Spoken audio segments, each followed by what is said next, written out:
Plus ये depend करता है कि आपकी एज क्या है और आपका गोल क्या है। फॉर एग्जाम्पल कोई व्यक्ति है जो कि रिटायर है। नमस्कार, मेरा नाम अभिषेक चौहान है। एक बार फिर आपका स्वागत है wealth for all income and invest में। आज हम नई शुरुआत कर रहे हैं शेयर मार्केट में कि share market learning video series. वो लोग जो चाहते थे कि भैया शेयर मार्केट क्या होता है, क्योंकि मुझे करीबन 8 से 9 साल हो गए और मैं भी गिरते पड़ते एक मिडिल क्लास से निकल के हज़ार से लाख से करोड़ रुपए कमाए। और आप किसी भी लोगों को देखोगे, अगर आप रामदेव अग्रवाल, बसंत माहेश्वरी, शंकर शर्मा, विजय केडिया, इन सभी का कहना है कि अगर आप प्रधानमंत्री आवास योजना से निकल के 5 BHK लग्जरी पेंट हाउस में जाते हैं तो वो सिर्फ शेयर मार्केट ही कर सकता है। अगर आप CNG बलोनों से निकल के आप BMW लेना चाहते हैं तो वो सिर्फ और सिर्फ शेयर मार्केट से ही हो सकता है। तो काफ़ी ऐसे गरीब और मध्यम वर्ग के लोग थे जो चाहते थे कि शेयर मार्केट सीखे, बट उन्हें इंग्लिश नहीं आती है, समझ में नहीं आता टर्मोलॉजी क्या होती है। बट किसी महान पुरुष ने कहा है कि अगर आपके पास ज़्यादा दिमाग है तो आप शेयर मार्केट में लॉस ही करोगे। अगर आप 5वीं पास हो तो आप सक्सेस कर सकते हो, 5वीं पास वाला भी कर सकता है, यह वॉरेन बफेट ने कहा है। प्लस काफ़ी लोग थे जिन्हें म्यूचुअल फंड की SIP सालों से चल रही थी, अब वो चाहते हैं कि कुछ अपना इन्वेस्टमेंट शेयर में लगाए, डायरेक्ट शेयर मार्केट में लगाए। क्योंकि ये बात सही है कि आप रख के भूल जाना चाहते हैं तो वो सिर्फ या तो निफ्टी 50 के स्टॉक है, ETF है, या सिर्फ म्यूचुअल फंड है। शेयर मार्केट जो रिटर्न देता है वो शायद म्यूचुअल फंड से ज़्यादा होगा, पर थोड़ी सी मेहनत ज़्यादा करनी पड़ती है। उसके साथ साथ बहुत सारे ऐसे लोग हैं जो जॉब है, जिनके पास टाइम नहीं है, खुद रिसर्च करना चाहते हैं, कोई एडवाइजर नहीं जुड़ना चाहते। देखिए, शेयर मार्केट एक ऐसी चीज़ है जो हर कोई सिखाना चाहता है। उदाहरण के तौर पे अगर आपको कार सीखना है तो किसके पास जाओगे? जिसको कार चलाना आती है। अगर आपको लीगल या लॉ सीखना है तो किसके पास जाओगे? वकील के पास जाकर प्रैक्टिस करोगे। बिजली का काम चुनना है आपको कि भाई न्यूट्रल फेस क्या होता है, तो आप इलेक्ट्रिशियन के पास जाओगे। शेयर मार्केट एक ऐसी चीज़ है जो आप अगर शेयर मार्केट सीखना चाहते हो किसके पास जाते हो? जो कोचिंग चला रहा है या फिर वो वीडियो बना रहा है। ठीक है, शेयर मार्केट आप उन्हीं से सीखिए जिन्हें शेयर मार्केट से वाकई पैसा कमाया है। और ये विजय केडिया ने कहा है, ये बसंत माहेश्वरी जी ने कहा है। वो लोग जो किताब बेच के पैसा कमा रहे, वीडियो बना के पैसा कमा रहे और कोचिंग पढ़ा के पैसा कमा रहे, उनसे शेयर मार्केट नहीं सीखा जाता है। इसलिए 10 में से 9 लोग लॉस करते हैं। ये सेबी का डाटा है। जब आप लॉगिन करते हो ना आपके डीमैट में या आपके ट्रेडिंग अकाउंट में, तो कहते हैं ना, क्यों, जब इतना डाटा अवेलेबल है यूट्यूब शॉर्ट्स पे, टेलीग्राम पे, तो क्यों नहीं सीख पा रहे? तो आज इस सीरीज में बहुत ही सिंपल तरीके से कि शेयर मार्केट क्या होता है, कैसे शेयर खरीदना है, फंडामेंटल रिसर्च, उनकी ROE, ROC, market cap, PE, EPS, cash flow, profit and loss statement, balance sheet वगैरह, हम ये सब देखेंगे। बहुत सिंपल है, हमें कोई एग्जाम तो देना नहीं, ना CFA निकालना है, ना कोई रिसर्च एनालिस्ट बनना है। हमें बस इतना है कि हम अच्छे मल्टी बैगर स्टॉक ले और वो मल्टी बैगर हो, रिटर्न अच्छा दे और उसे बेच, खत्म, सीधा सा। उसके साथ साथ हम टेक्निकल एनालिसिस में हम देखेंगे चार्ट पैटर्न क्या होता है, उसके बाद सपोर्ट, रेजिस्टेंट, कैंडलस्टिक पैटर्न और कुछ इंडिकेटर्स होते हैं, वो देख के हम जज कर सकते हैं। तो मैं भारत में मध्य प्रदेश में इंदौर के पास एक छोटा सा शहर है देवास, वहाँ रहता हूँ। यहाँ कोई एटमॉस्फेयर नहीं है शेयर मार्केट का, तो मैंने क्या करा, डिजिटली एटमॉस्फेयर बनाया। रामदेव अग्रवाल, बसंत माहेश्वरी, शंकर शर्मा, विजय केडिया, ठीक है, इन सबके ग्रुप बनाए, इनके वीडियोस देखे, इनके रिसर्च एनालिस्ट देखे, इनकी सोच देखी। इसके कारण मैं पढ़ा और फिर आज मैं 1000 से लाख से करोड़ रुपए कमाए शेयर मार्केट में। तो मैं अपना एक अनुभव आपको बताना चाहता हूँ, बहुत सिंपल तरीके से। अगर आप ये 10 से 12 वीडियो देख लेंगे ना और बार बार देखेंगे, आपको कुछ और देखने की जरूरत नहीं पड़ेगी। अनपढ़ भी देख सकता है, पढ़ा लिखा भी देख सकता है। और आप लाखों करोड़ों लोग क्या सोचते हैं कि जो फ्री का ज्ञान है ना उसकी कोई कीमत नहीं होती, कीमत देंगे तभी वो सही बताते, ऐसा नहीं है। आप ये वीडियो की सीरीज देख लेंगे ना, आपको समझ में आ जाएगा कि भैया क्या चीज़ है, आपके सारे जाले दूर हो जाएंगे। और अगर जीवन पलटना है तो शेयर मार्केट में इन्वेस्ट करना पड़ेगा। शेयर मार्केट लर्निंग सीरीज का सबसे पहला वीडियो जिसमें हम देखेंगे पोर्टफोलियो कैसे बनाएं। तो हम यहाँ 3 पॉइंट कवर करेंगे। सबसे पहले पोर्टफोलियो क्या होता है, दूसरा उसे कैसे बनाएं, और तीसरा हाई रिटर्न CAGR के लिए हमारे पास कितने स्टॉक का पोर्टफोलियो होना चाहिए। 100 में से 25 लोग, मतलब 25% लोग अगर शेयर मार्केट इन्वेस्ट कर रहे हैं तो 25% लोग यही फेल हो जाते कि भाई पोर्टफोलियो उल्टा सीधा बनाते। ये बहुत इंपॉर्टेंट है कि आप कौन सी कंपनी ले रहे हो, प्लस किस तरह की कंपनी और कितने स्टॉक लग रहे हो, आपके पास कितना पैसा है। सबसे पहले बात करें कि पोर्टफोलियो क्या होता है। देखिए, पोर्टफोलियो सिंपल सी चीज़ है। ये मेरे पास फाइल है, ठीक है। अब इसके अंदर मेरे पास मान लीजिए बैंक के FD के कागज है, ठीक है। मेरे पास कुछ प्लॉट लिए उसके कागज है, कुछ सेविंग मेरे अकाउंट में पैसा उसका पैसा है, प्लस मैंने गोल्ड खरीदा उसका पैसा है। तो मेरे पास 4-5 चीज़ें, तो ये एक तरह का पोर्टफोलियो हो गया। और इसी तरह को कहते हैं पोर्टफोलियो। मतलब मान लीजिए मेरे पास बैंक में कुछ 1 लाख की FD है, 1 लाख का गोल्ड मैंने खरीदा है, 1 लाख का सेविंग अकाउंट में पड़ा है, 10 लाख का प्लॉट है और मेरे पास 1 लाख का स्टॉक है। ठीक है। तो मेरा ये पोर्टफोलियो हो गया, जिसकी पोर्टफोलियो में 5 तरह की स्क्रिप्ट से अलग अलग, और 1 2 3 4 करीबन 14 लाख मेरे पास का पोर्टफोलियो है, ठीक है। तो ये पोर्टफोलियो इस तरीके से होता है। तो मैं कोई मुझे कहा पोर्टफोलियो कितने का है, तो मेरे पास 14 लाख का। क्या क्या है ये। अब स्टॉक मार्केट में पोर्टफोलियो में क्या रहते हैं, सिर्फ शेयर, ठीक है। स्टॉक मार्केट में सिर्फ शेयर होते हैं, जैसे कि HDFC बैंक, ठीक है, आपके पास रिलायंस हो गया, आपके पास पीडीलाइट हो गया, आपके पास ITC हो गया, फिर आपके पास एशियन पेंट हो गया, और XYZ कंपनी हो गई, ठीक है। मैं कोई रिकमेंडेड नहीं कर रहा हूँ, ये सिर्फ और सिर्फ लर्निंग के लिए है, ठीक है। तो टोटल आपके पास कितने स्टॉक हो गए, 1 2 3 4 5 6, आपके पास टोटल 6 स्टॉक हो गए, और सब में मान लीजिए आपने 1 1 लाख रुपए लगाए, ठीक है। तो टोटल आपके पास पोर्टफोलियो की वैल्यू कितनी होगी, 1 2 3 4 5 6, आपके पास 6 लाख हो गए। तो आपके पास 6 लाख का पोर्टफोलियो है, इसे कहते हैं पोर्टफोलियो। लेकिन इसको अगर आप डीमेट में देखेंगे तो एक और नाम से आता है, क्या, उसे कहते हैं होल्डिंग। देखना, जब भी आप डीमेट में शेयर मार्केट ट्रेडिंग अकाउंट में लॉगिन करेंगे, चाहे जीरोधा, अपस्टॉक वगैरह जो भी हो, ग्रो वगैरह, जैसे लॉगिन करेंगे तो पोर्टफोलियो भी आ सकता है, या उसकी जगह होल्डिंग और पोजीशन, ट्रेड बुक वगैरह है। तो या तो आपके पास पोर्टफोलियो नाम से आएगा या होल्डिंग नाम से आएगा। मेन इंपॉर्टेंट कि हमारे पास कितने शेयर होना चाहिए पोर्टफोलियो में, कितने लगे, 2 लगे, 5 लगे, 50 लगे, 100 रखे, क्योंकि म्यूचुअल फंड में तो 100 से ज़्यादा स्टॉक रहते और अलग अलग रहते। हम अगर पोर्टफोलियो में स्टॉक रखना चाहते हैं तो कितने रखें, वो डिपेंड करता है मार्केट कैपिटलाइजेशन में।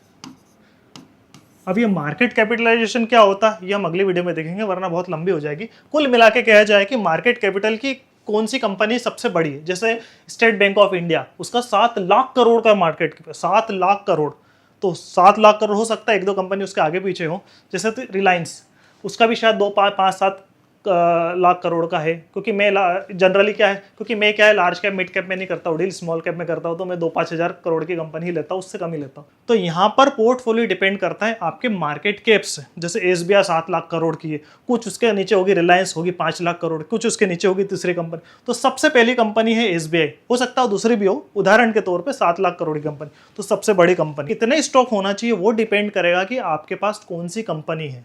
मतलब सेबी के नॉर्म्स के हिसाब से 1 से लेके 100 कंपनी को लार्ज कैप कहा जाएगा, जिसको कहते हैं लार्ज कैप स्टॉक। 1 से 100 मतलब एक हो गई अपनी state bank of India 7 lakh crore, उसके नीचे दूसरी हो गई कोई रिलायंस हो गई, कोई तीसरी हो गई, तो ऐसे करके 100 तक की कंपनी को लार्ज कैप कहा जाएगा। 101 से लेके 250 को मिड कैप कहा जाएगा, और 251 से लेके 7500 कंपनी को स्मॉल कैप या माइक्रो कैप कहा जाएगा। जी हाँ, 7000 कंपनियां, 7500, 7500 कंपनियां लिस्टेड किस में है, BSE में, और NSE में कितनी है, 2600 कंपनियां। समझ रहे हो, NSE BSE क्या, national stock exchange, Bombay stock exchange, मंडी, जैसे हर शहर में एक मंडी होती है, भाव खरीदी बिक्री जो होती है, तो वही शेयर खरीदी बिक्री के लिए होता है। अब 2600 में से बहुत सारी कंपनी NSE में लिस्टेड नहीं, BSE में, वो डिपेंड करता है कंपनी वो क्या है, और हर कंपनी चाहती है कि दोनों मंडी में लिस्टेड हो ताकि ज़्यादा ट्रेड हो, ठीक है। और यहाँ पर 7500 शेयर में से करीबन 7000 शेयर खराब है, भंगार है, ये विजय केडिया कहना। और वाकई सिर्फ 500 ही शेयर ऐसे है जो अच्छे हैं, और बचे हुए 25 से 30% लोग, क्योंकि 100% में से 25% लोग तो पोर्टफोलियो में फेल हो जाते, और बचे हुए 30% लोग हैं ना, वो ये 7000 कंपनी में इन्वेस्ट करते, इसलिए 100 में से 55% लोग हैं ना यही फेल हो जाते और कहते हैं शेयर मार्केट खराब है। तो अब बात आती है हमको कितने स्टॉक रखना, उसके बहुत सिंपल उदाहरण है। देखो अब बहुत सारे लोग कहते हैं कि यार 2 स्टॉक रखे, 5 स्टॉक रखे, कि 10 स्टॉक रखे, या 1 स्टॉक में मेरे को भरोसा वही रखो। तो सिंपल सी बात है, पोर्टफोलियो कितने स्टॉक का होना चाहिए। देखिए उदाहरण के तौर पे मान लीजिए आपके घर पे 4 लोग हैं, ठीक है, आप हो, आपके हस्बैंड, आपके वाइफ है या हस्बैंड जो भी आप, ठीक है, बच्चे हैं, फादर है, मदर है, कुल मिला के 4 से 5 लोग हैं, और कमाने वाले सिर्फ आप एक ही हो। तो अगर 4 में से 5 में से आपको कुछ हो जाए, भगवान ना करे, तो ये पूरे 4 से 5 लोग सरवाइव करेंगे। मैंने ऐसे परिवार भी देखा है कि हस्बैंड कमाता था, उसकी वाइफ थी, बच्चे थे, अच्छा घर था, कोई दिक्कत नहीं, उसे कुछ हो गया, अब वाइफ को ज़्यादा पढ़ी लिखी नहीं थी, घर घर जाके बर्तन मारना पड़े। खैर इस टॉपिक में नहीं जाएंगे, पर बहुत ही एक बात होती है। लेकिन उसकी जगह मान लीजिए आपके घर में 10 जन हैं, ठीक है, और 10 में से 10 ही कमाते हैं। कोई जॉब करता है, कोई बिजनेस करता है, कोई ये करता है, वो करता है। उसमें से अगर 1, 2 या 3 लोगों को भी कोई दिक्कत हो गई, फाइनेंशियल प्रॉब्लम आ गई, तो वो बचे हुए 7 या 10 का घर चला लेंगे। क्यों? क्योंकि जितने ज़्यादा लोग रहेंगे ना, उतने ज़्यादा कमाएंगे। 1 या 2 नहीं कमाएगा तो ठीक है ना, बचे हुए 7 का पेट तो भरा जाएगा, 10 का पेट तो भर देगा। लेकिन मान लीजिए 1 ही कमाने वाला है और 4 खा रहे हैं, तो बहुत दिक्कत हो जाएगी। उसी तरह शेयर मार्केट में आप कुछ भी कर लीजिए, आप 10 का पोर्टफोलियो बनाइए, 50 का शेयर का पोर्टफोलियो, लॉस तो होगा। मुझे भी हुआ है, सबको हुआ है। जरूरी नहीं है कि हम स्टॉक अगर रिसर्च करके पोर्टफोलियो में हमने शेयर डाला, उस कंपनी को नहीं मालूम कि 2 साल बाद उसका क्या होने वाला, 6 महीने बाद क्या होने वाला, साल भर बाद क्या होने वाला। जब मोदी जी ने लॉकडाउन लगाया था, सोचा था कि भैया लॉकडाउन लगे, क्या हुआ कंपनी, किसी को कुछ नहीं मालूम। इसलिए हम पोर्टफोलियो में ज़्यादा से ज़्यादा स्टॉक रखते हैं। तो अब बात आती है नंबर ऑफ क्वांटिटी, हमको कितने शेयर रखने चाहिए हमारे पोर्टफोलियो में। अगर आप लार्ज कैप का पोर्टफोलियो लगा रहे हो तो 10 से सिर्फ 15 स्टॉक ही रखना है आपको, 10 से 15, क्योंकि लार्ज कैप है। मिड कैप अगर आप लगा रहे हो तो उसमें 15 से 20 स्टॉक आपको रखना, और स्मॉल कैप लगा रहे हो तो कम से कम 20 से 30 स्टॉक आपको रखना है।